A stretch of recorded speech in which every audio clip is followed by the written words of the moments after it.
Andrew Lost in the Garbage. By J. C. Greenburg. Andrew's World. Andrew Double. Andrew is 10 years old, but he's been inventing things since he was 4. Andrew's inventions usually get him in trouble, like the time he invented the aromarama. It was supposed to make homes and offices smell like flowers. Instead, it made everything smell like stinky feet. Andrew's newest invention is supposed to save the world from getting buried in garbage. But a nasty classmate could get Andrew buried in garbage. Judy Double. Judy is Andrew's 13-year-old cousin. She's been snuffled into a dog's nose, pooped out of a whale, and had her pajamas chewed by a tyrannosaurus all because of Andrew. Thud. The handy ultra-digital detective. Thud is a super smart robot and Andrew's best friend. He has helped save Andrew and Judy from the exploding sun, a giant squid, and a monster asteroid. But can he keep them from getting thrown out with the garbage? Uncle Al. Andrew and Judy's uncle is a top-secret scientist. He invented Thud. Uncle Al and Andrew have worked on many inventions together. Too bad Uncle Al wasn't around to help Andrew with this one. Where is Uncle Al, anyway? Jeremy Bogart. Jeremy goes to school with Andrew and Judy. It won't take you long to figure out why kids call him Jeremy Booger. The Goa Constrictor. This giant fake snake is Andrew's newest invention. Goa is short for garbage goes away. The Goa is supposed to keep the world from getting buried in garbage by squashing rotten vegetables, green meat, and dirty paper dishes down to microscopic size. Unfortunately for Andrew, the Goa doesn't just shrink garbage. In 2 minutes and 1 stinky burp, the Goa can shrink anything and anyone. 1 SSSSSSSSS Yerig, grown 10-year-old Andrew Double. He was dragging a heavy black bag through his classroom door. The bag was squirming. No one else was in the room. Wowzers, said Andrew. We've finally got the place to ourselves. CH, CH, CH. CH. CH. Angry screams were coming from a cage behind Andrew. It was Harry and Howard, the class guinea pigs.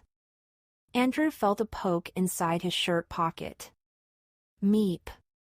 Animals afraid, Druid, came a squeaky voice. It was Andrew's little silver robot and best friend, Thud. Thud was short for the handy ultra-digital detective. Andrew looked around the room. A forest of trees reached for the ceiling.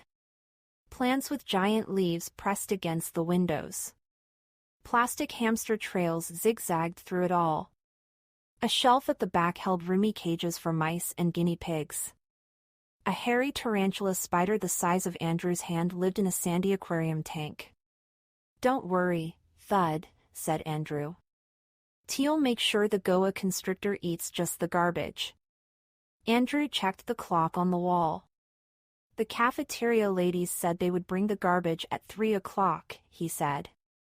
We've got 15 minutes to get ready. Andrew untied the squirming black bag and pulled a small remote control from his pants pocket. He pressed the slither out button. SSSSSSSSSSSS. Came a loud hiss from the bag.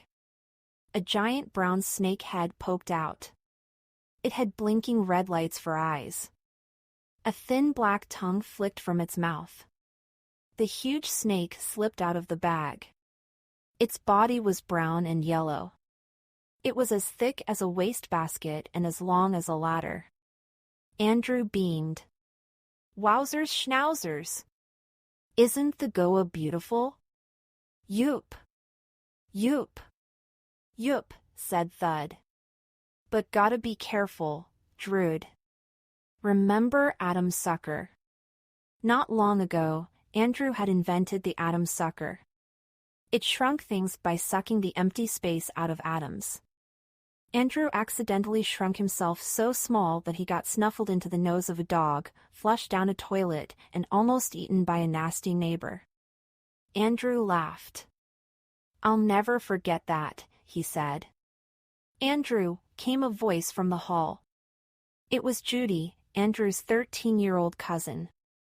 "And Judy will never let me forget it either," said Andrew.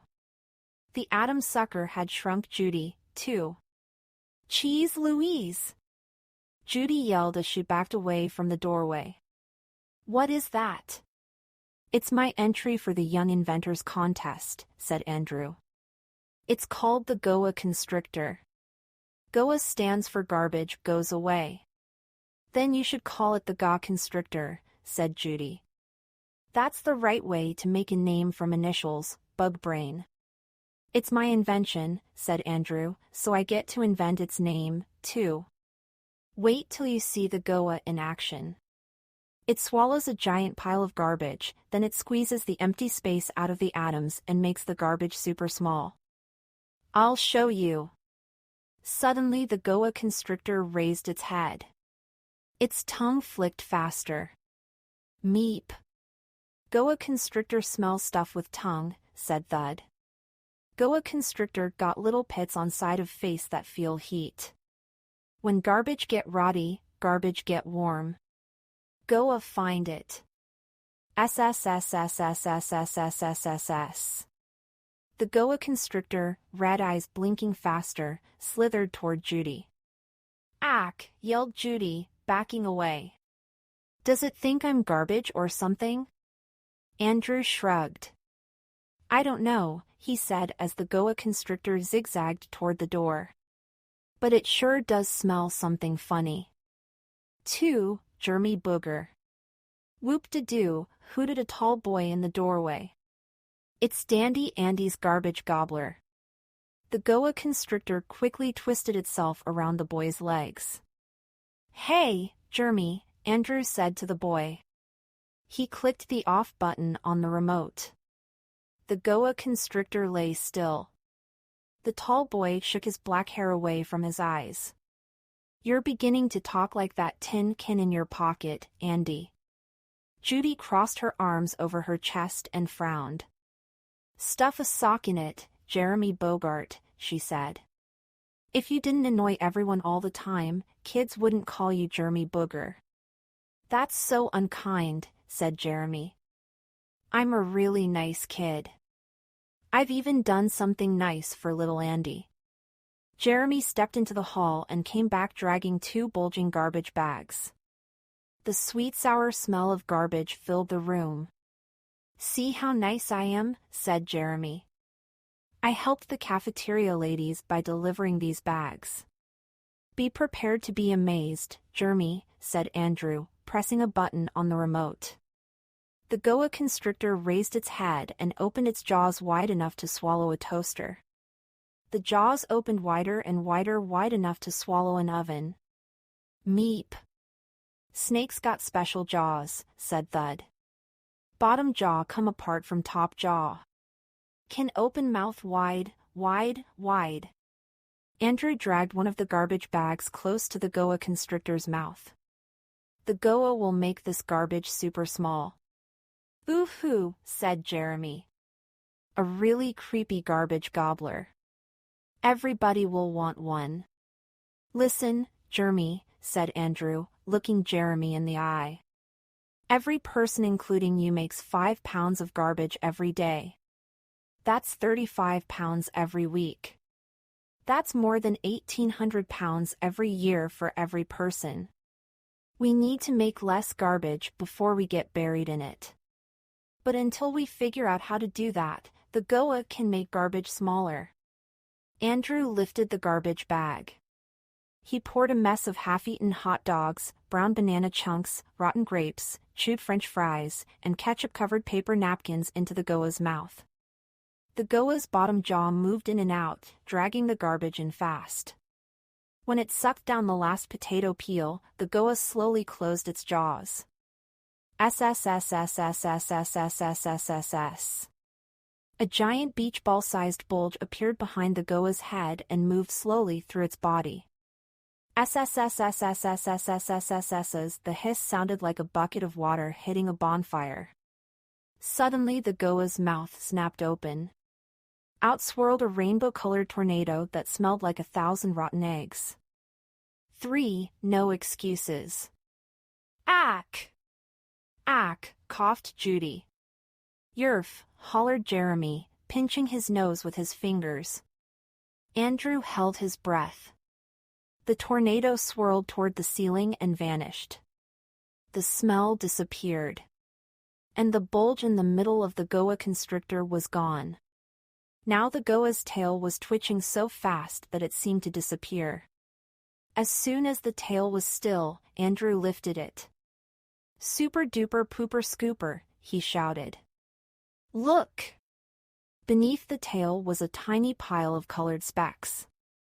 Andrew put down the remote and reached into his pants pocket. He pulled out a small black tube and put it up to his eye.